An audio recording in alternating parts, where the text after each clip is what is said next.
you take the targeted package that we voted on in the Senate, the problem solvers package put together in the House of Democrats and Republicans, and even the House Republican proposal, there is clearly a deal there to be had.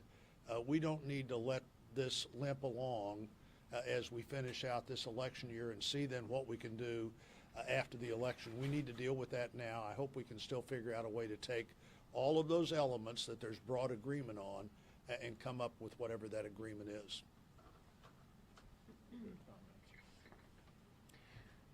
Ruth Bader Ginsburg.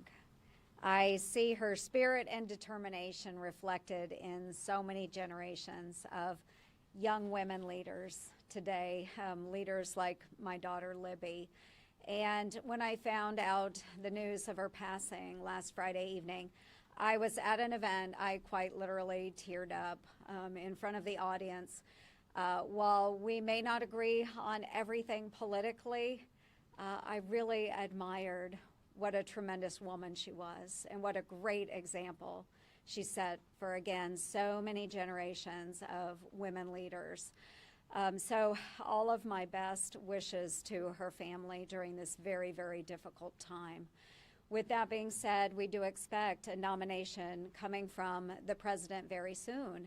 And as a fairly new member of the Judiciary Committee, I do look forward to vetting whoever that nominee may be. I will do my duty as a member of that committee.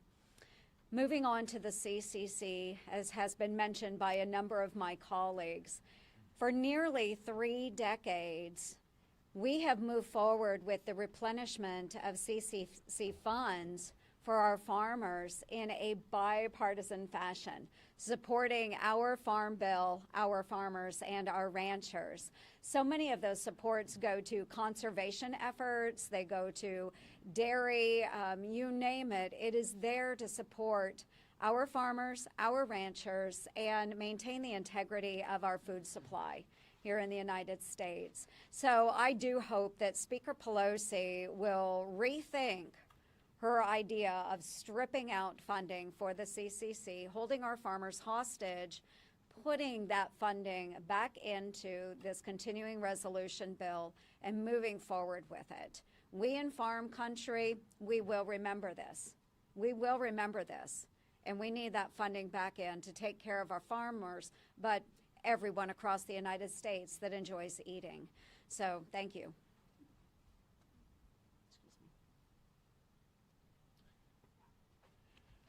Well, when this Republican president was elected in 2016 and when the American people expanded the Republican majority in the Senate elections of 2018, the expectation of the American people was that should a Supreme Court vacancy arise, that vacancy would be filled. We will act because the American people want us to act. The people of Indiana in particular want me to act on this forthcoming nomination. Historical precedent supports action in a case like this clearly, and the president's put forward a list of incredibly talented potential nominees, including Indiana's own judge, Amy Coney Barrett, but I think any of the judges that the president has been discussing in recent days would be an excellent choice. It's my intention to dutifully evaluate the records of whomever the president ultimately nominates and to ensure bold action following his nomination. I have high confidence that the American people are going to be favorably impressed by a faithful constitutionalist nominee, and they'll be proud of the person who becomes the next associate justice on the Supreme Court of the United States. One further observation you might enjoy. As we celebrate the life of Justice Ginsburg, you might be interested to know that there is currently pending before the Judiciary Committee a nominee I recommended to the President for the District Court, who went to Columbia, had originally applied for Justice Scalia. Justice Scalia ended up being full, picked up the phone and called his good friend Ruth Bader Ginsburg, and she hired the guy who applied with Scalia, knowing full well he was pretty much of a Federalist Society type person. And Justice Ginsburg said to him, well, it'll be a good challenge for me to have a clerk who challenges my assumptions. Just another anecdote about an extraordinary justice that the country lost this week. Yeah. Mr. Leader, are you confident you have the votes to move this nomination now? And is it your goal to have this person confirmed by Election Day? The next step will be for Chairman Graham to lay out the way to handle this in committee. And when the nomination comes out of committee, then I'll decide when and how to proceed. Mr. Leader, early polls show that a majority of Americans disagree with your approach. They want you to wait. Does that give you pause? Well, as all of us have pointed out, we have an obligation under the Constitution, should we choose to take advantage of it, with a president of the same party as the Senate, to advance the nomination. And we will certainly do that this year. This Senate is in, current Senate elected the last time in 2018, will be here till the end of the year, and the president will be here till January 20th. But do you understand why many Americans view this as a double standard?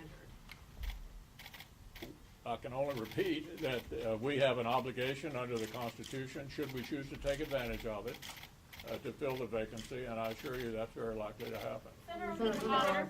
You've spoken highly of Ruth Bader Ginsburg.